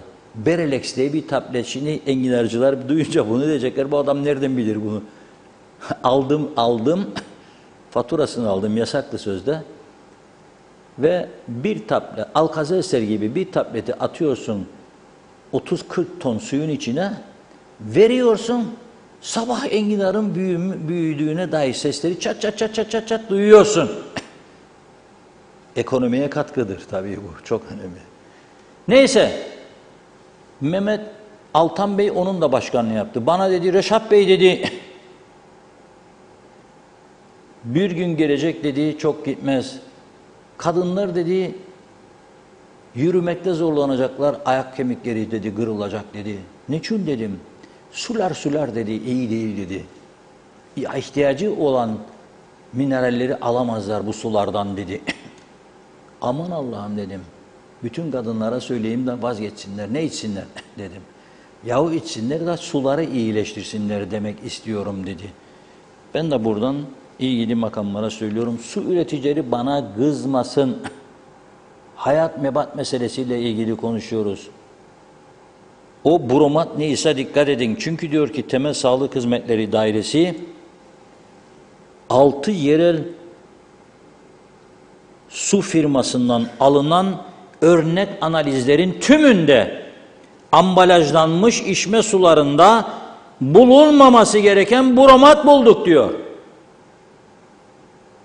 Ben demiyorum bunu. Temel Sağlık Hizmetleri İdaresi diyor. Ne yapıyorsunuz diye sordu arkadaşımız.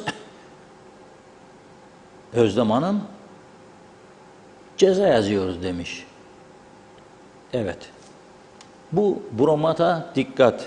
Her gün yeni bir terim öğreniyoruz. Araştırmanın sonu yok.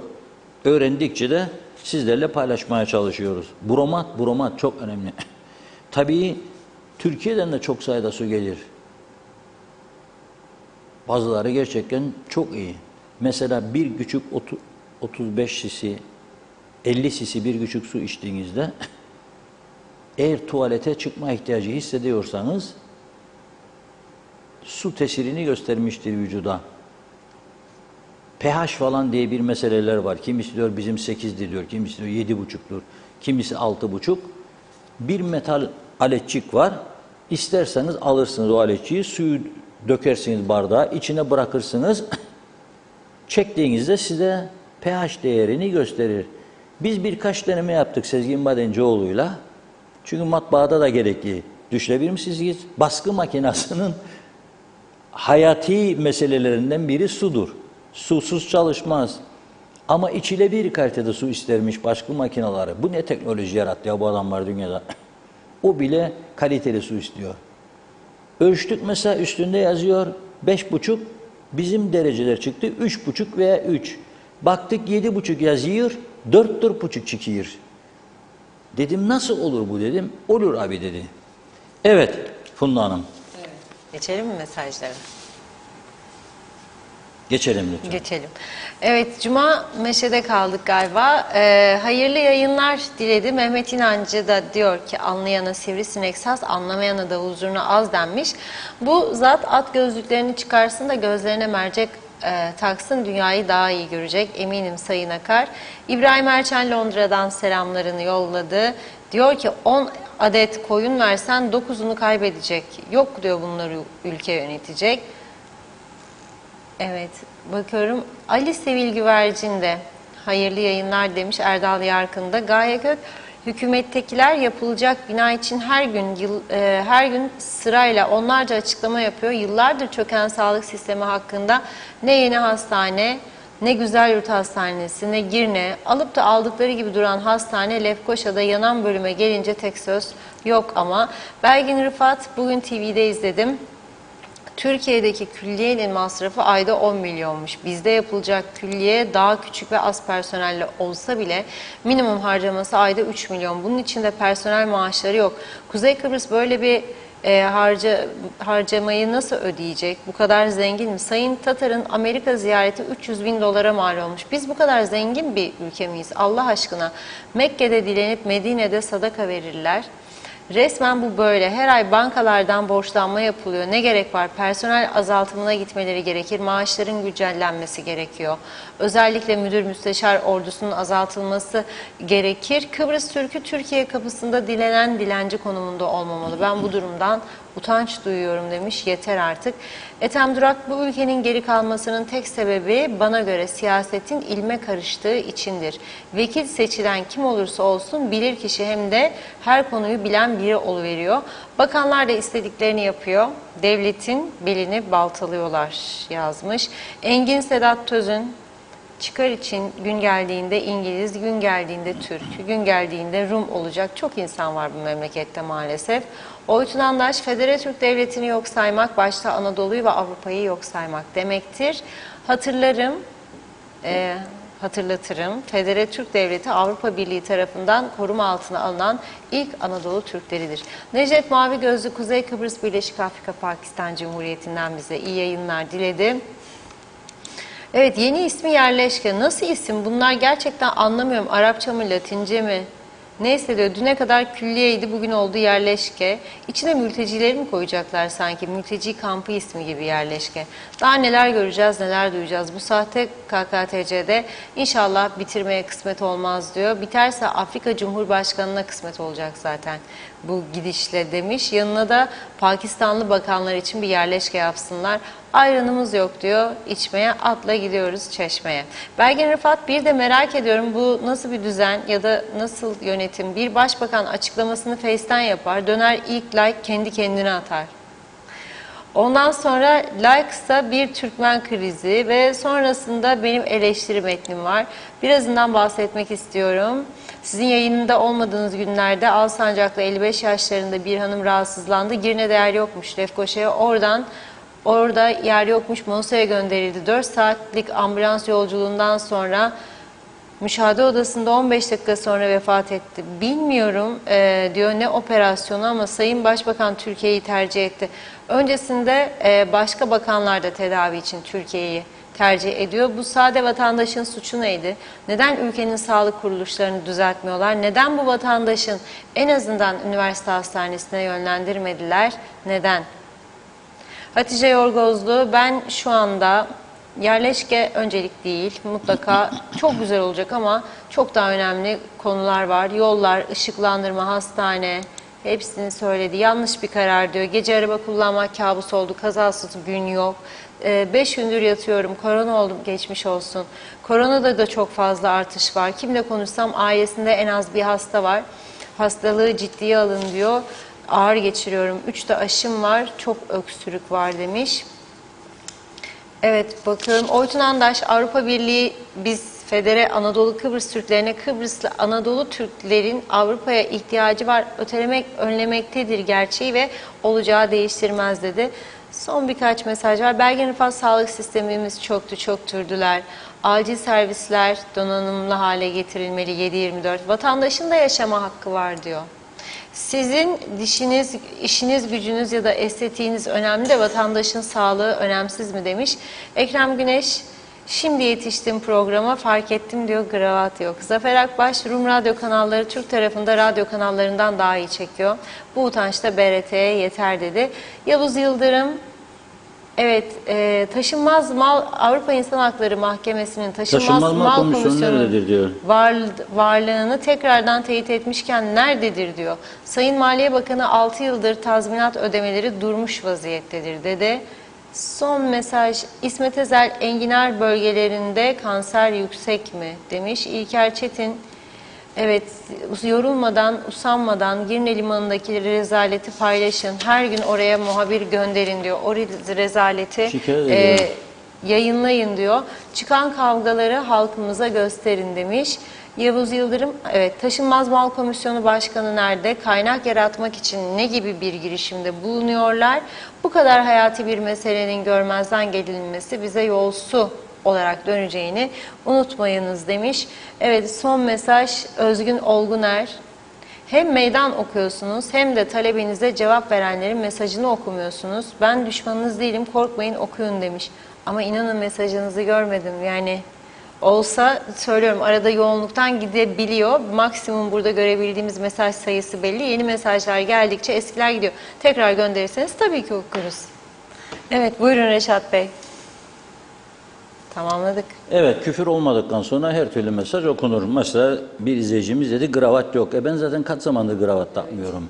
Yaz oldu mu gömlek. Birkaç gündür ceket giyiyorum ama inanın klimaları da çok açmasınlar diye tembihlediğim için kendi kararımı kıramıyorum. Daha soğuk yapın stüdyoyu diye. Çünkü büyük bir salondur. Daha soğuk olması için elektrik kurumuna lazım dizelim desteleri. Onun için idareli ama ceket fazla geldi. Yani biraz daha havalar yarın daha da sıcak olacakmış. Öyle gördüm meteorolojik açıklamalarda. Cumartesi günü tekrar 38'e çıkması bekleniyor Lefkoşa'nın. Cumartesi. Yarın 34-36 gibi, cumartesi 38 bekliyor. Onun için biraz daha serinleyince zaman zaman kravatla takacağız. Zaman zaman kravatsız da olacağız. Kravat olmasa da olur. Yani kravat tabii ki bazın iyidir. Yerine göre idare ediyoruz vaziyeti. Evet. Şimdi yazanlar oldu bana. Teşekkür ediyorum. Bak onlar hatırlattı. Küçük Kuzey'in durumu ne oldu diyorlar. Ben de diyorum ki devam ediyor kampanyası. Bize bilgi verin diyorlar. Veriyorum her gün zaten.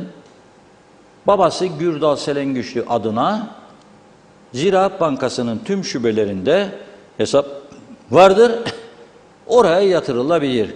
Veya herhangi bir GSM operatöründen Turkcell veya Telsim SMS 3205 ne oluyor? 25 lira Küçük Kuzey'e bağış yapmış oluyorsunuz. 4 SMS 100 lira. Daha yüksek rakamlar için Ziraat Bankası'na 1000 lira, 5000, 10.000, 20.000 herkes kendi imkanına göre yatırabilir ve inşallah bu parayı toplarlar, 1-2 ay içinde de giderler. Yardımlarınızı bekliyoruz. Şimdi ada bizim, memleket bizim, devletimizi tanısınlar, gösterelim. Ne kadar sahip çıkıyoruz bu üzerinde oturduğumuz toprak parçasına, ne kadar sahip çıkıyoruz. Temiz ada gönüllüleri vardır. Bakın, temiz ada gönüllüleri. Çoğu yabancılar. Biz gidiyoruz. Sahiller bizim peşkeş meşkeş halkındır radyocum. Piknik miknik. Denizin kenarında. 2 video getiriyorum size. Bugün gene Kasım Bey gönderdi. Temiz ada gönüllüleri. 2 video. Bir, sabah erken saatlerdeki hali, hem de en güzel yerlerden biri Bediz plajının olduğu yer Gazi Mausa. Tam denizin kenarı. Bir de sonraki hali ve yabancıların ne güzel ne anlamlı mesajları. İkisini de arka arkaya çok kısa videolardır, izleyelim. Günaydın arkadaşlar. Ben Temiz Ada grubundan Kasım Uluçaylı. Bugün 29 Eylül 2022. Grubumuz bugün Long Beach ile Ötüken arasında kalan sahil ve plajında temizlik yapacak. İşte görmüş olduğunuz manzara bu. Yiyilip içilip, burası gayet güzel yürüyüş yolu ve piknik alanı. Görmüş olduğunuz gibi manzara bu. Her zaman olduğu gibi yiyilip içilip atıyor. Biraz önce bir arkadaşımız bizimle beraber olan, erken gelen bazı şeyleri topladı. Şimdi biz birazdan bu temizlikleri yapacağız. Manzara bu. Kıbrıs'ın her tarafı hemen hemen böyle. Sahiller, plajlar, ormanlar hep böyle atıl vaziyette, çöplük yuvası oldu. Evet, şu anda yapacağımız yeri gösteriyorum. Şu sol tarafım Long Beach Otel'in olduğu bölge, ilerisi. Bu bir kısım arkadaşımız sol taraf, bir kısım arkadaşımız da buradan sağ taraf olan Ötüken yoluna kadar olan bölgeyi temizleyecektir. Hepinize teşekkür ediyorum. Sağlıklı, neşeli günler dilerim. Bizim ikinci videomuzdur. Ben Temiz Ada'dan Kasım Uluçaylı. Temizlemiş olduğumuz yerleri tekrar ikinci bir video yapıyoruz. Evet, bu ikinci video gördüğünüz gibi yaklaşık 70-80 torba çöp var. Bir o kadar da haftaya kaldı. Şimdi kısaca herkes çok kısa bir şey söylemek istiyor. Please. Много мусора, очень много мусора. How can you do this to your island? You live... Я вам желаю соблюдать чистоту. Давайте не мусорить, да? Не надо мусорить. Don't be a little It's Не надо disgusting. мусорить. Берегите природу. Убирайте за собой. Чтобы sprzątać po sobie. Конечно. Давайте, пускай все будет чистым. Очень жаль видеть остров в такой ситуации. Земляне, это же наша земля. Давайте жить здесь чисто. И в душе, и вот здесь, вот чтобы было все у нас чисто. Пожалуйста. И пусть наш остров будет самым чистым островом! Evet. Evet, gördüğünüz gibi herkes kendi dilinde buralara atmayınız, kirletmeyiniz gibi birçok şey söyledi. Çoğu grubumuzun yabancı, bir kısmı daha henüz gelmedi. Ama biz olanlarla zamanımız olduğu için haftaya bu görmüş olduğunuz kötü yeri tekrar temizleyeceğiz. Tüm katılımcılara teşekkür ediyoruz.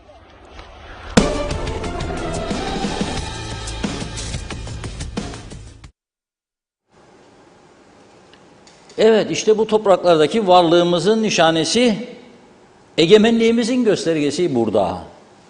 Nasıl kirletiyoruz biz?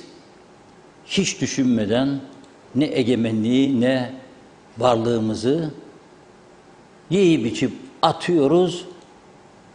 Kirlenen kirlensin, yıkılan yıkılsın, kalan kalsın.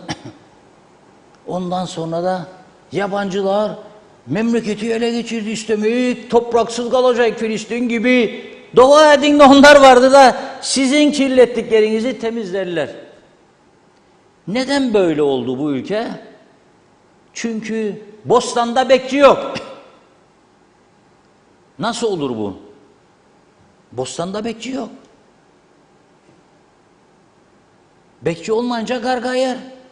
Karpuzları, kavunları. Yasalar çürümüş. Ceza yok. Denetleyen yok. Belediyelerde çalışanların çoğu içeride bina içi. Çevre Dairesi Bakanlığı var, adı var, kendi yok. Yok yani. Ama maaş öderler. Tamamen plansız, programsız bir yönetim şekli var burada. Tamamen partizanca oluşturulmuş, işe yaramaz, hiçbir faydası olmayan, olanı da yok edecek şekilde düzenlenmiş bir devlet yapısı var. Veya yönetim yapısı. Bu bizi bir yere getirmedi. Götüreceğini düşünen varsa Allah akıl izan versin derim, başka bir şey söylemem. Götüreceğini düşünen varsa Allah akıl izan versin. Güzel yerleri batırdık, çürüttük. O güzel yerleri tekrar güzel yapmak için teklif verenlere de nasıl saldırdık ve nasıl saldırıyoruz? Peşkeş, yiyorlar, yutuyorlar bizi. Filistin meselesiyle ne karıştırın sen bunu? Zaten oturduğun toprağın çoğu senin değil ki bu. Başkalarının toprağının üzerinde oturuyorsun da. Sahibi de olun şimdi. Da yatırımlara da karşısınız. Hiçbir şey istemezsiniz. Külliye meselesini ayırın. Cumhurbaşkanlığı sarayı, parlamento binası. Bana göre de şu anda zamanı değil, gereksiz bir projedir. Ama öte taraftan da eğer birileri gelip yatırım yapıyorsa bu ülkeye turistik tesis yapacak, uçak işletecek, sefer koyacak, fiyatları düşürecek. Ne geçirmezsiniz Bakanlar Kurulu'ndan? Ne oldu? Bedava %25 ise yok diyorsun dermiş bazı bakanlar. Ne alacak biz? Yani devlet. Aha bedava %25 ise senin ona katkı vermen lazım. Getirsin uçakları da düşsün. Fiyatlarda vatandaşların ucuza uçabilsin, gelsin, hem turist gelsin. Turist gelmesin, bunun için herkes açtır. Farkında değiller. Ama işte o turizmden geçilen ezici çoğunluk sessiz. Otellere mal satanlar, milyarlar kazananlar vardır. Aman aman aman aman aman derler. Ne bozulayım bakanıyla bakmayanıyla. Sessiz. Seslerini çıkarmazlar. Ama olmaz. Biraz da vicdan, biraz da insanlık. İşte nasıl? Ben mahcup oldum bir Kıbrıslı Türk olarak bu yabancıların şimdi bu halini görünce. Kaç tane torbaya 100'den fazla çöp torbası toplamışlar. Ha siz gideceksiniz, denize girip çıkacaksınız, yemekler içmeler savuracaksınız, bira şişeleri, kola şişeleri, su şişeleri, yemek atıkları, onlar da gelip temizleyecekler. Sonra gidip gene kirleteceksiniz. Kaçıncıdır bu insanlar yaparlar aynı bölgeleri, kimse görmeyecek bunu. Ne belediye, ne çevre dairesi, ne bakanlık, ne bakmayanlık. Hiç kimse görmeyecek bunları. Görsen olacak zaten. Madem ki ceza 8 Türk lirası, ne yapabilirsin? Değiştirin bunu. Vallahi yapacaktık da edecektik. Ne yapacaksınız diyeceksiniz abi. Hiçbir şey yapamazsınız. Laftan başka bir şey var. İşte böyle idare, günler geçecek, maaşlar alınacak, karnınız doyacak. Bir yerde de saat duracak. Saat durduktan sonra artık ne olacaksa olacak. Herkes sonuçlarına katlanacak. Ama gururun yanında yaş dayanacak. Öyle olacak. Öyledir. Savaşı herkes istiyor mu? Ama isteyenler sayesinde savaşı istemeyenler de ölüyor. Aynı durumdur bu. Evet, bugünlük bu kadar benden Funda Hanım. Ağzınıza sağlık. Çok teşekkür ederek programımızı burada noktalıyoruz. Yeniden görüşünceye dek hoşça kalın. İyi akşamlar.